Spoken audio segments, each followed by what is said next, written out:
बहन की शादी को 6 साल हो गए, मैं कभी उनके यहाँ नहीं गया। ईद शब रात अम्मी या अब्बू चले जाते थे।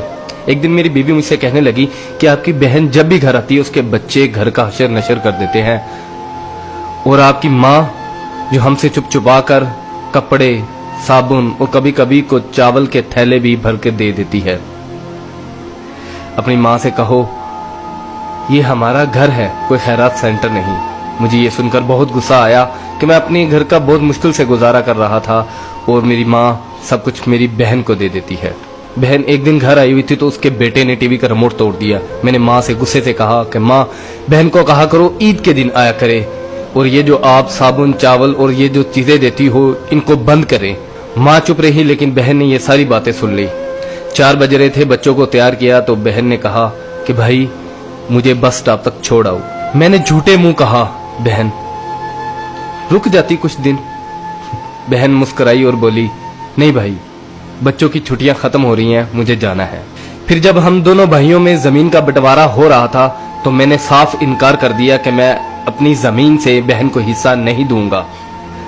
तो माँ ने कहा कि बेटी का भी तो हक बनता है। मैंने गाली देते हुए कहा जो कुछ भी हो जाए मैं बहन को हिस्सा नहीं दूंगा। मेरी बीवी ने भी बहन को बुरा भला कहा, वो बेचारी खामोश थी। बड़ा भाई अलहदा हो गया और मेरे बड़े बेटे को टीबी हो गया और मेरे घर के हालात खराब हो गए। जितना सब कुछ था मैं उसके इलाज पे लगा चुका था।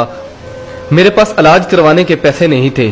मैं बहुत परेशान था, लाखों रुपए लगा चुका था और भूख सर पे थी। परेशानी की हालत में कमरे में बैठा शायद अपने हालात पे रो रहा था। उसी वक्त मेरे घर में वही बहन आई। मैंने गुस्से से बोला ये आगी मनहूस। मैंने बीवी को कहा कुछ तैयार करो बहन के लिए। बीवी मेरे पास आई और कहा कोई जरूरत नहीं गोश्त और बिरयानी बनाने की। फिर 1 घंटे बाद वो मेरे पास आई।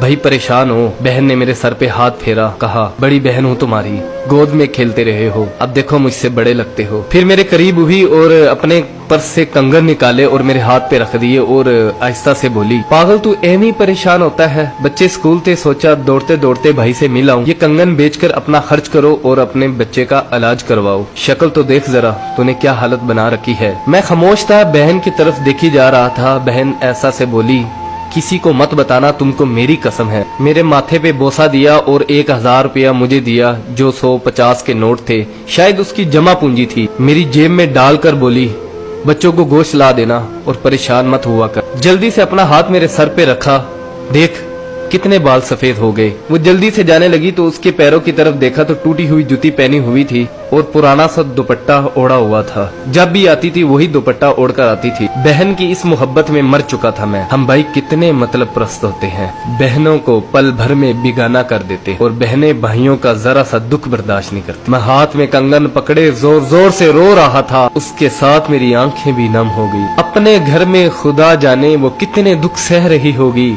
कुछ लम्हे के लिए अपनी बहनों के पास बैठकर हालचाल पूछ लिया करो, शायद उनके चेहरों पे कुछ लम्हों के लिए एक सुकून सा आ जाए। बहनें माँ का रूप होती हैं और भाई बाप का रूप होते हैं।